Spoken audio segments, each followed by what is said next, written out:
చరిత్ర అనేది కేవలం చరిత్రకారులు లేకపోతే రచయితలకు మాత్రమే పరిమితం కాకూడదు. అది సమాజంలోని అందరి యొక్క బాధ్యతగా ఉండాలని చెప్పి నేను భావిస్తున్నాను.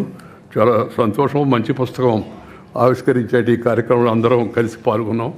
కేంద్ర ఆర్థిక మంత్రి నిర్మలా సీతారామన్ గారు ఒక మాట చెప్పాలా, ఏంటంటే ప్రపంచం అంతా ఆర్థిక వ్యవస్థ చాలా కుదుపులకు లోనైపోతుంది.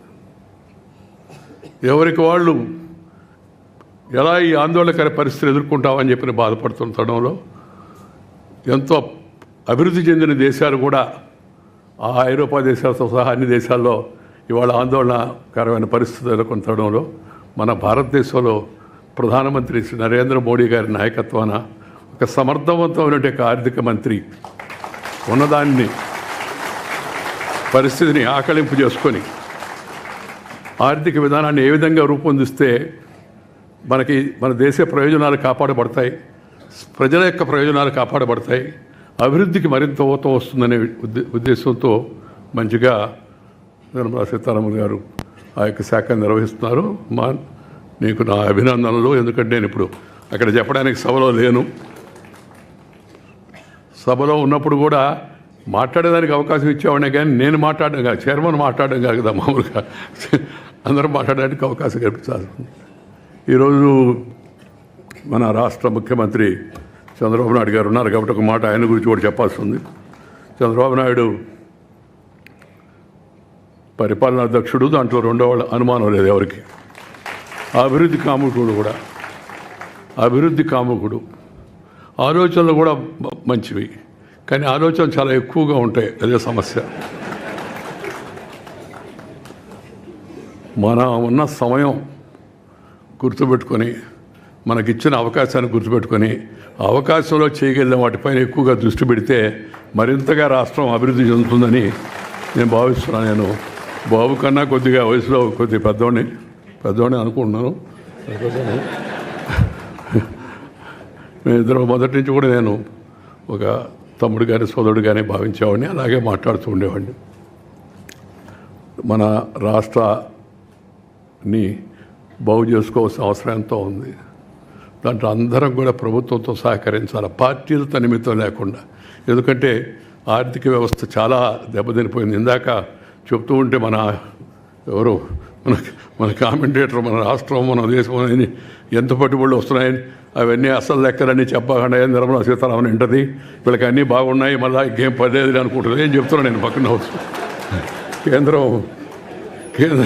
కేంద్రం సహాయం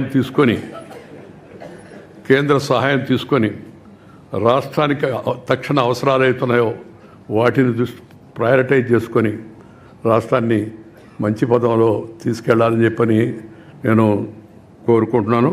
దాంతోపాటు ఒక మంచి పని చెప్పాడు ఆయన నిన్న, మాతృభాషలో విద్యాబోధన జరగాలని. చాలా చాలా సంతోషం. మన దేశంలో మన భాషలో మనం ఆడుకోకుండా ఇంకో భాషలో ఏంది అంటే ఇంగ్లీష్ నేర్చుకోకూడదని కొందరు అడుగుతుంటారు. సార్ ఎవరు చెప్పారు ఇంగ్లీష్ నేర్చుకోవద్దని? తప్పనిసరిగా నేర్చుకో. ముందు అమ్మ భాష నేర్చుకో.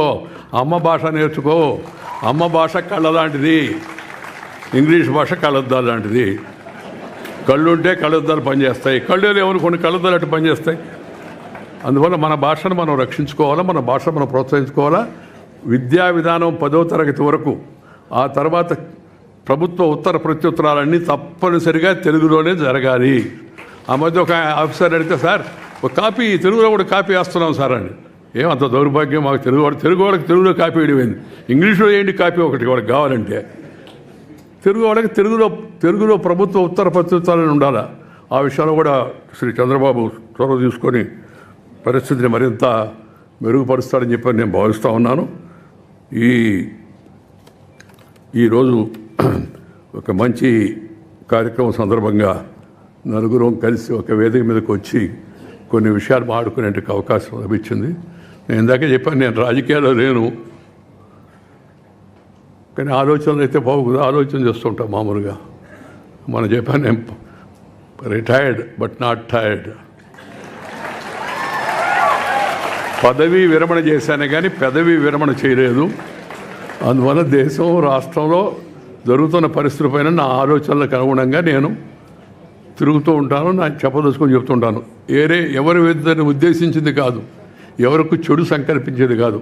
నాకున్న అనుభవాన్ని జనంతో పంచుకోవాలనే ఉద్దేశంతో నేను రాయడం కానీ లేకపోతే మాట్లాడడం కానీ ట్వీట్ చేయడం కానీ చేస్తాను తప్పితే మరేం కూడా కాదు. ఈ విషయాన్ని అందరూ కూడా అర్థం చేసుకుంటారని నేను భావిస్తున్నాను. నాకు ఈరోజు ఈ అవకాశం కల్పించిన దగ్గుపాటి వెంకటేశ్వరరావు గారికి